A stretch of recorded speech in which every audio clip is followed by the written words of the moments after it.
ইরানের সঙ্গে চুক্তির দ্বারপ্রান্তে দাঁড়িয়ে মার্কিন প্রেসিডেন্ট ডোনাল্ড ট্রাম্প।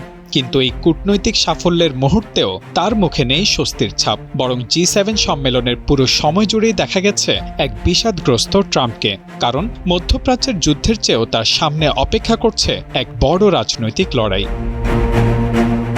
ক্যারিয়ারের সবচেয়ে কম জনপ্রিয়তা নিয়ে ট্রাম্প অংশ নিতে যাচ্ছেন যুক্তরাষ্ট্রের মধ্যবর্তী নির্বাচনে। এই নির্বাচনে পরাজয় হলে শুধু কংগ্রেসে রিপাবলিকানদের অবস্থানই দুর্বল হবে না, বরং ট্রাম্পের রাজনৈতিক এজেন্ডাও পড়তে পারে বড় ধাক্কার মুখে। এমনকি নতুন তদন্ত ও অভিশংসন প্রচেষ্টার মুখেও পড়তে পারেন তিনি। বিষয়টি নিয়ে নিজেও সতর্ক করে বলেছেন, রিপাবলিকানরা কংগ্রেসের সংখ্যাগরিষ্ঠতা হারালে ডেমোক্রেটরা তাকে টার্গেট করবে।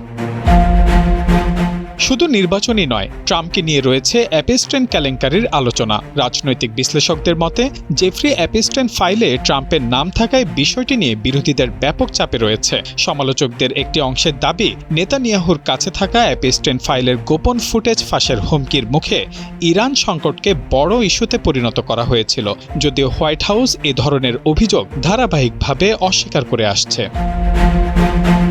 অন্যদিকে ইসরায়েলের প্রধানমন্ত্রী বেনিয়ামিন নেতানিয়াহু রয়েছেন ভীষণ অস্বস্তিতে। কূটনৈতিক বিশ্লেষকদের মতে নেতানিয়াহু ঘুষ, জালিয়াতি ও প্রতারণার একাধিক মামলায় নিজ দেশেই বিচারাধীন। আন্তর্জাতিক আদালতেও রয়েছে তার বিরুদ্ধে গ্রেপ্তারি পরোয়ানা। এছাড়াও দীর্ঘদিন ধরেই তার বিরুদ্ধে অভিযোগ, যুদ্ধ বাঁধিয়ে রাখাই নেতানিয়াহুর রাজনীতিতে টিকে থাকার সবচেয়ে বড় হাতিয়ার। ইরান ও গাজা যুদ্ধ যত দীর্ঘ হয়েছে ততটাই আড়ালে চলে গেছে তার দুর্নীতির বিচার। সম্প্রতি এক ফোনালাপে ট্রাম্প নেতানিয়াহুকে সরাসরি স্মরণ করিয়ে দিয়েছেন, আমি না থাকলে আজ তুমি কারাগারে থাকতে, আমি তোমার জীবন বাঁচাচ্ছি।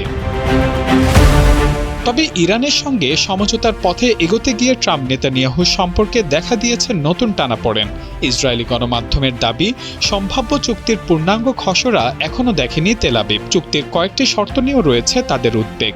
একই সময়ে লেবাননে ইসরায়েলের সামরিক তৎপরতা নতুন করে উত্তেজনা বাড়াচ্ছে। রাজনৈতিক বিশ্লেষকদের মতে বৈরুতে হামলার মাধ্যমে চুক্তি ভেস্তে দেওয়ার পায়তারা চালাচ্ছেন নেতানিয়াহু। বিশ্লেষকদের মতে ট্রাম্প এখন এক জটিল সমীকরণের মুখোমুখি। যুদ্ধ চালিয়ে গেলে জনপ্রিয়তা কমার ঝুঁকি, আবার দ্রুত সমঝোতা করলে অসন্তুষ্ট হতে পারে মিত্রদেশ ইসরায়েল ও যুদ্ধপন্থী মহল। ফলে ইরানের সঙ্গে সম্ভাব্য এই চুক্তি শুধু মধ্যপ্রাচ্যের ভবিষ্যৎ নয়, ট্রাম্পের রাজনৈতিক ভবিষ্যতের জন্য একটি গুরুত্বপূর্ণ মোড় হয়ে উঠেছে। সব মিলিয়ে যুদ্ধের পর চুক্তি নিয়ে কূটনীতির মঞ্চে ফিরলেও ট্রাম্প এখন রয়েছেন চতুর্মুখী চাপে। অ্যাপেস্টেন বিতর্ক, আসন্ন নির্বাচন, কমতে থাকা জনসমর্থন এবং নেতানিয়াহুর সঙ্গে বাড়তে থাকা দূরত্ব, সবকিছু মিলিয়ে হোয়াইট হাউসের এই প্রত্যাবর্তনে মার্কিন প্রেসিডেন্টের কপালে চিন্তার ভাঁজ থাকা মোটেও অস্বাভাবিক নয়। Mahmudul Hasan, Times today.